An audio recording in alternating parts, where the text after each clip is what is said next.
Hi everyone, today I will discuss about vector space 3. এই vector space 3 তে আমরা জানবো এখানে রো র্যাঙ্ক, কলাম র্যাঙ্ক, তারপরে হচ্ছে এখান থেকে আমরা জানবো গ্রাম-স্মিথ প্রসেস এবং রিয়েল ইনার প্রোডাক্ট এবং তার অর্থ নরমাল, অর্থোগোনাল ভেক্টর সম্পর্কে।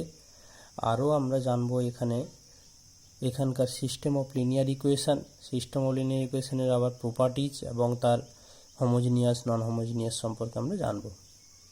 তো আমরা শুরু করছি, দেখো, row space of A matrix. Row space কথার অর্থ হচ্ছে বেসিসে রো ওয়াইজ যতগুলো ভেক্টর থাকবে। ক্লিয়ার? এবার বলছে রো স্পেস আর রো র্যাঙ্ক। রো র্যাঙ্ক বলছে dimension of A row space, মানে রো স্পেসে ডাইমেনশন যত হবে রো র্যাঙ্কটাই ওটাই রো র্যাঙ্ক হবে।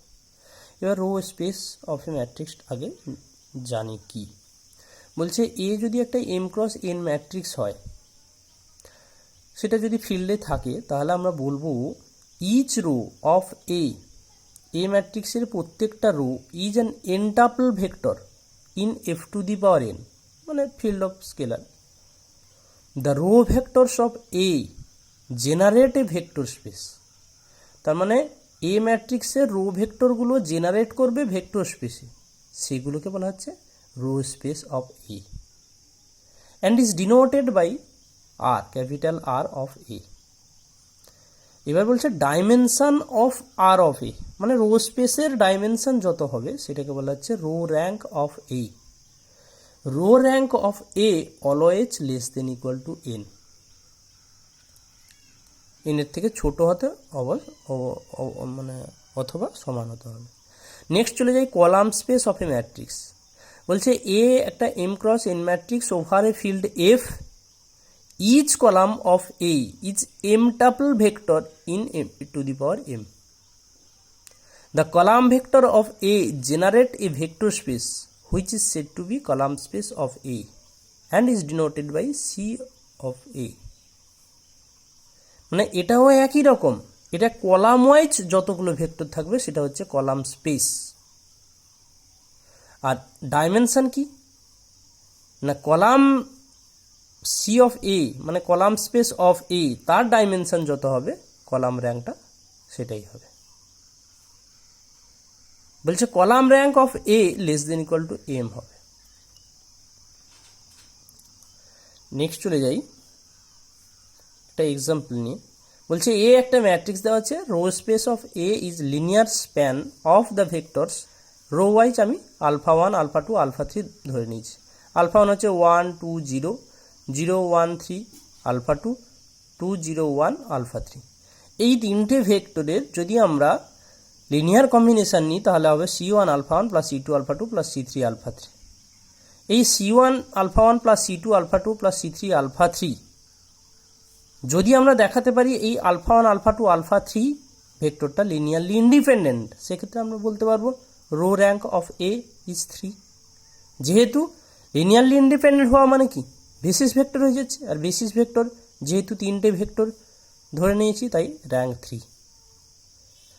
একই রকম করে column space of A is the linear span of the vectors alpha 1 বার 1 0 2, মানে কলাম ওয়াইজ 1 0 2 2 1 0 আলফা 2 বার আর 0 3 1 আলফা 3 বার। তাহলে column space of A C1 alpha 1 বার প্লাস C2 আলফা 2 বার প্লাস C3 আলফা 3 বার, যেখানে C1 C2 C3 belongs to R. তাহলে alpha 1 alpha 2 alpha 3 is linearly independent, so column rank of A is 3। তো এখানে দেখো কিছু স্পেশাল ক্রাইটেরিয়া রয়েছে। বলছে একটা যদি এম ক্রস এম ম্যাট্রিক্স হয় তাহলে তার ক্ষেত্রে রো র্যাঙ্ক যা হবে কলাম র্যাঙ্কও সেম হবে।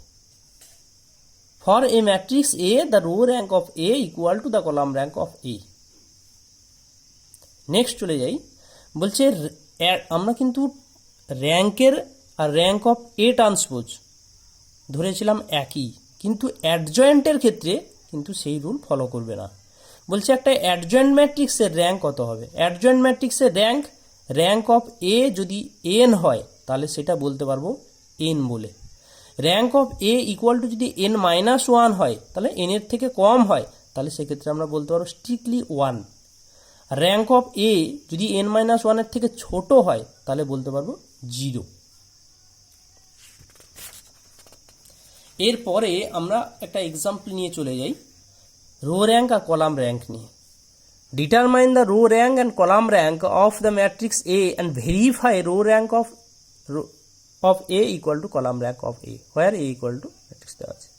তো দেখো এখানে এলিমেন্টারি অপারেশন ইউজ করা হয়েছে। এলিমেন্টারি অপারেশন ইউজ করে এখানে দেখো বেসিসে কতগুলো ভেক্টর পেলাম, আমরা 3টে ভেক্টর পেয়েছি।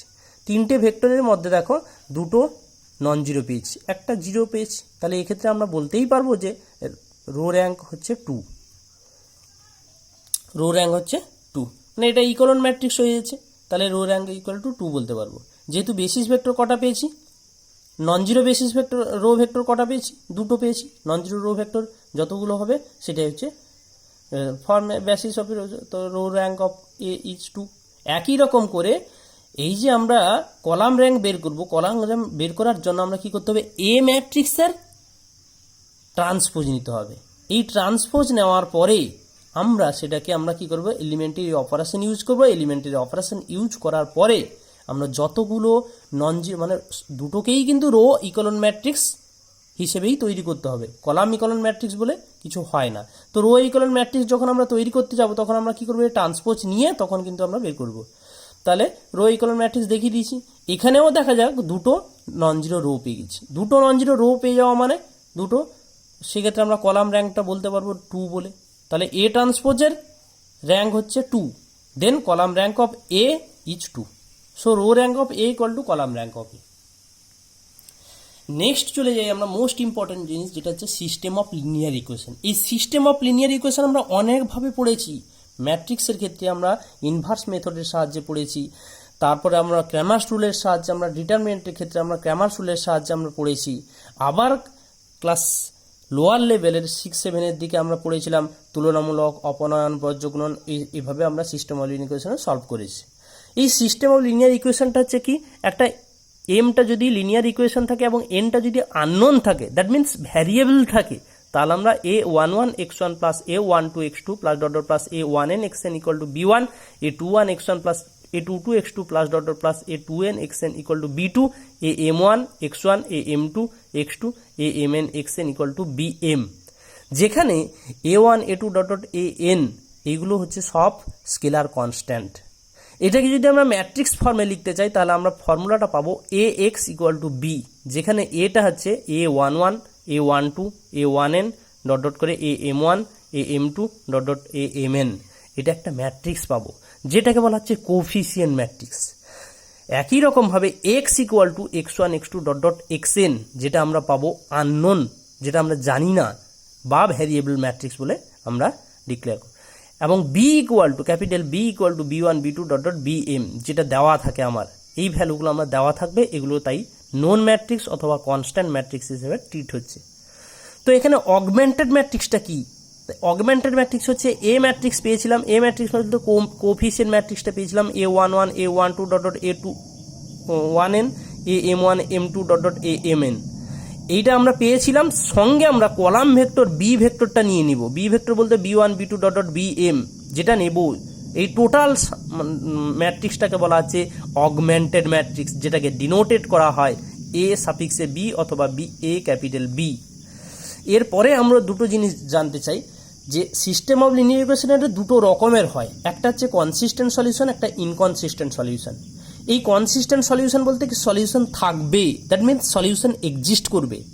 ইনকনসিস্টেন্ট বলতে সলিউশনের এক্সিস্টেন্স নেই, দ্যাট মিনস সলিউশন আমরা পাবো না, সেক্ষেত্রে নো সলিউশন পাবো। আর কনসিস্টেন্ট সলিউশনের আবার দুটো ভাগ পাওয়া যায়, সেটা হচ্ছে একটা হচ্ছে মানে ইনফাইনাইট সলিউশন অথবা মেনি সলিউশন, আর একটা হচ্ছে ইউনিক সলিউশন বা অনলি ওয়ান সলিউশন। ক্র্যামার্স রুলের ক্ষেত্রে তোমরা জেনে থাকবে। নেক্সট চলে যাই সিস্টেম অফ লিনিয়ার ইকুয়েশন আমরা দুভাগে ভাগ করে যাই, একটা হোমোজিনিয়াস একটা non homogeneous solution. Homogeneous solution কি না, ax equal to 0, that means আমরা ax ইকুয়াল টু যে বি ফর্ম পেয়েছিলাম সেই ax ইকুয়াল টু বি, বির জায়গায় যদি 0 হয় মানে কনস্ট্যান্ট ভ্যালুগুলো যদি আমরা সব 0 পাই সেক্ষেত্রে আমরা হোমোজিনিয়াস বলবো, আর যদি মানে অল নন জিরো না পাই, তাহলে সেক্ষেত্রে আমরা এক্স ইকুয়াল টু বি ফর্মটাকে আমরা বলছি নন হোমোজিনিয়াস সিস্টেম। তাহলে হোমোজিনিয়াসের ক্ষেত্রে আমরা একটা সলভ করছি। দেখো, solve the system of equation x1 plus x2 equal to 0, x2 minus x3 equal to 0, 2x1 plus x2 plus 4x3 equal to 0। This is a homogeneous system of equation. যেহেতু আমরা 0 পেয়েছি বির ভ্যালুটা, তাহলে আমরা দ্য কোফিশিয়েন্ট ম্যাট্রিক্স অফ এ পেয়ে গেছি এবং অগমেন্টেড ম্যাট্রিক্সটা পেয়ে গেছি। অগমেন্টেড ম্যাট্রিক্স এখানে বি ভ্যালু 0, তাই 0 লেখা আছে। তাহলে অগমেন্টেড ম্যাট্রিক্সে আমরা কি করব, এবারে রো এর অপারেশন লাগাবো। রো এর অপারেশন লাগানোর পরে আমরা ফাইনালি আমরা পেয়েছি, দেখো এখানে x1 এর কোফিশিয়েন্ট 1, এটা x2 এর কোফিশিয়েন্ট 0, x3 কোফিশিয়েন্ট 1, তাহলে x1 plus x2 equal to 0 পেয়েছি একটা রিলেশন। আর x1 এর কোফিশিয়েন্ট 0, x2 এর কোফিশিয়েন্ট 1, x3 কোফিশিয়েন্ট -1, তাহলে x2 minus x3 equal to 0 পেয়েছি। দেন 0 into x1 plus 0 into x2 plus 1 into x3 equal to 0 পেয়েছি।